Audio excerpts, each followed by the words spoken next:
ప్రతిభ ఉన్న వ్యక్తులను గుర్తించి కేంద్రం వాళ్ళకి పద్మ పురస్కారాలు ఇవ్వడం ఒక ఎత్తు అయితే, అలాంటి పురస్కారాలు అందుకున్న వారిని, మన తెలుగు వారిని ఈ రాష్ట్రంలో పిలిచి సన్మానించాలని చెప్పని అనుకోవడం అవుతుందో ఇది మంచి సాంప్రదాయం అని చెప్పని నేను భావిస్తున్నా. సాంప్రదాయానికి నాంది పలికిన రేవంత్ రెడ్డి గారిని హృదయపూర్వకంగా అభినందిస్తున్నా. నాకన్నా చిన్నవాడు కాబట్టి ఆశీర్వదిస్తున్నాను. శ్రీ రేవంత్ రెడ్డి నాకు చిన్నప్పటి నుంచి తెలుసు. చైతన్యశీలి, ఉత్సాహవంతుడైన యువకుడు. అలాంటి వారికి రాష్ట్ర ముఖ్యమంత్రిగా అవకాశం వచ్చింది. ఆయన హయాంలో మరిన్ని మంచి పనులు జరగాలని, తెలంగాణ యొక్క సర్వతోముఖ అభివృద్ధికి ఆయన పూర్తిగా కృషి చేస్తారని నమ్మకం నాకుంది. దానికి ప్రజల యొక్క ఆశీస్సులు కూడా ఉంటాయని చెప్పని నేను భావిస్తూ ఉన్నాను. ఈరోజు ఈ పద్మ అవార్డులు ఇచ్చిన వాళ్ళని మీరు గమనించండి. మనం చిన్నప్పటి నుంచి చూస్తూ ఉన్నాం పద్మ అవార్డులు. కానీ ఇలాంటి పరిస్థితి ఇంతకుముందు పెద్దగా రాలా మనకి. పద్మ విభూషణ్ వచ్చిన వాళ్ళ గురించి నేను మాట్లాడడం లేదు. పద్మ అవార్డులు వచ్చిన వాళ్ళు ఎవరుతున్నారో వాళ్ళ గురించి.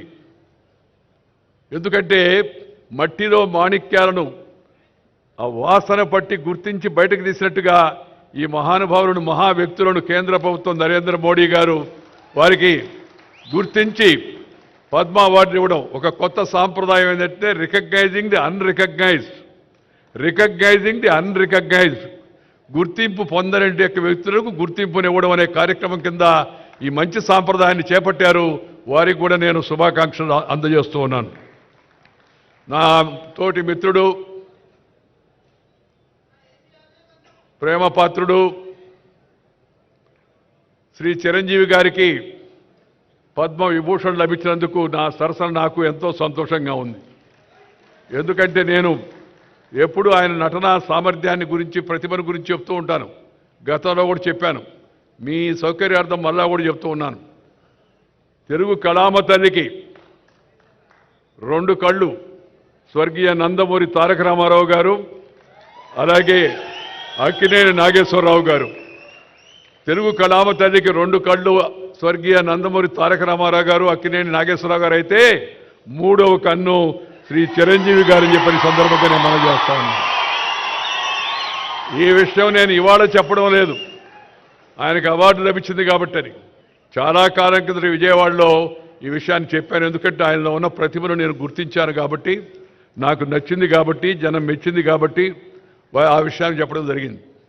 ఎందుకంటే మరి తన నటనా కౌశల్యం ద్వారా ప్రజానికాన్ని రంజింప చేయడం, దానికోసం నిరంతరం శ్రమిస్తూ ఉండడం ఒక ఎత్తు అయితే, ఆ నటనలో కొన్ని ప్రమాణాలు పాటించి అసభ్యతకు, అశ్లీలతకు, హింసకు పెద్దగా తావివ్వకుండా నటన కొనసాగించడం అవుతుందో చిన్న విషయం కాదు.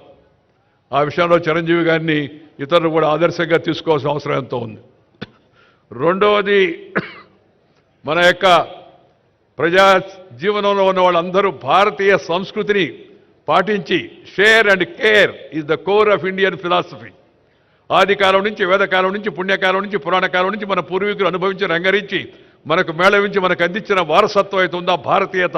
నువ్వు పెంచుకో, ఇతరులతో పంచుకో, పెంచుకో, పంచుకో.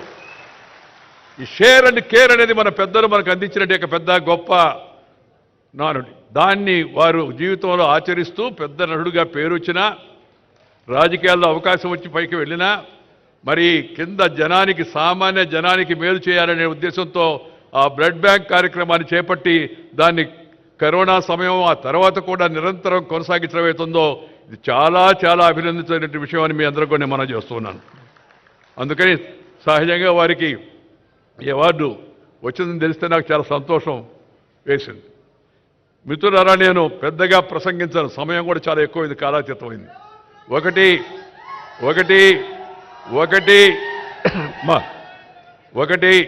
ఒకటి ముఖ్యమంత్రి గారిని నేను అభినందించాను. ఇందాక కేంద్ర ప్రభుత్వాన్ని అభినందించాను. ఈ పద్మ అవార్డు వాడు ఇచ్చిన అందరిని అభినందించాను.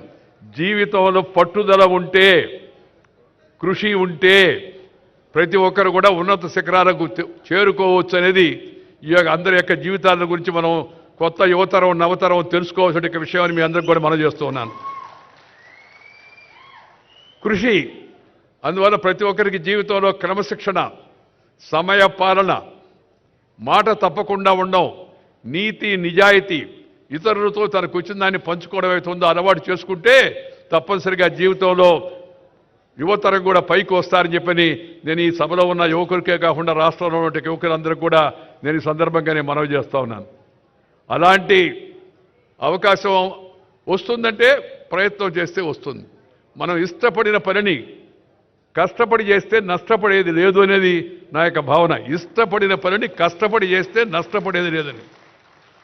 ఈ వయసులో కూడా ఇలా ఉత్సాహంగా ఉండి ఇంత ఉరకరెత్తిచ్చేట్టుగా నటన చేయడం అంటే చిన్న విషయంగా దాని వెనక ఎంత శ్రమ ఉందో, రోజు ఎంత బాధలు పడుతుంటారో, ఎంత ఇబ్బంది పడుతూ ఉంటారో నటులు మనం అర్థం చేసుకోవచ్చు. బట్ శ్రమ, ఆ శ్రమ అది ఇష్టపడిన శ్రమ. ఇష్టపడిన శ్రమని కష్టపడి చేస్తే నష్టపడేది లేదు, మంచి గుర్తింపు వస్తుందని దానికి వారి యొక్క జీవితం కూడా ఒక ఉదాహరణ చెప్పని సందర్భంగా నేను మనవి చేస్తా ఉన్నాను.